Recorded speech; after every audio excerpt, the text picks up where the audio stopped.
வணக்கம் நண்பர்களே, நான் உங்க கிச்சா பேசுறேன். திருமாங்கல்யம் தானம் செய்த எழுத்தாளர் திருமதி வசுமதி ராமசாமி.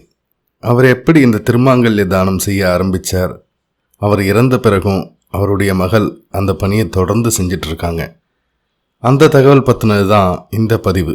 அந்த தகவல் பற்றி மேலும் நம்ம தெரிஞ்சுக்கிறதுக்கு முன்னால் நம்ம சேனலை இது வரைக்கும் சப்ஸ்கிரைப் பண்ணாதவங்க கண்டிப்பாக பெல் ஐக்கான் கிளிக் பண்ணுங்கள், சப்ஸ்கிரைப் பண்ணுங்கள். எழுத்தாளர் திருமதி வசுமதி ராமசாமி காப்டன் கல்யாணம் என்ற தேசபக்தி நாவல் மூலம் புகழ் பெற்றவர். ஆங்கிலத்தில் எழுதும் திறமை கொண்ட இவர் MS சுப்புலட்சுமி, அம்புஜம்மாள் போன்றோர் பற்றி ஆங்கில கட்டுரைகள் எழுதியுள்ளார். காந்திஜியிடம் சமூக சேவைக்கான பயிற்சி பெற்றவர்.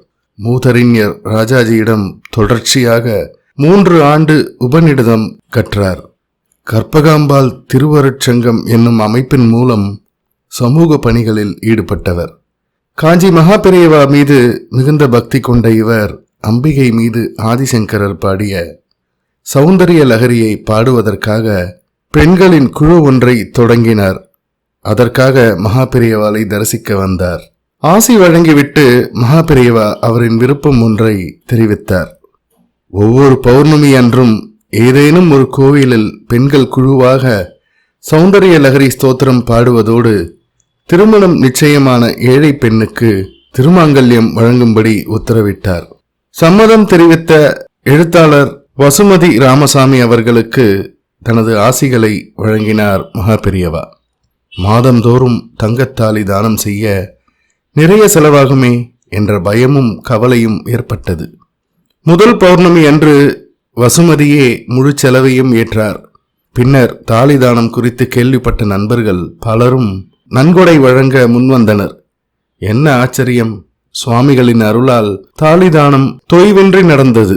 நாளடைவில் நன்கொடை அதிகமாகவே பலருக்கும் தாலிதானம் செய்யும் வாய்ப்பும் கிடைத்தது. ஒரு நல்ல செயலை செய்ய மகாபெரியவா என்னை கருவியாக தேர்ந்தெடுத்தாரே, அந்த மனநிறைவை என்னால் வார்த்தைகளால் விளக்க முடியாது என்று பலமுறை பல பேட்டிகளில் குறிப்பிட்டிருக்கிறார் வசுமதி ராமசாமி. இப்போது அவரது மகள் சுகந்தா சுதர்சனம் இந்த தெய்வீக பணியை தொடர்கிறார். மகாபெரியவாளின் அருளும் தாயாரின் ஆசியுமே தாலிதானம் செய்ய துணை நிற்பதாகவும் கூறுகிறார். ஜெய ஜெய சங்கர ஹர ஹர சங்கர. இந்த பதிவு உங்களுக்கு பிடிச்சிருந்தா லைக் பண்ணுங்க, ஷேர் பண்ணுங்க, கமெண்ட் பண்ணுங்க. மறக்காம பெல் ஐக்கான் கிளிக் பண்ணுங்க, சப்ஸ்கிரைப் பண்ணுங்க. நன்றி அன்பர்களே.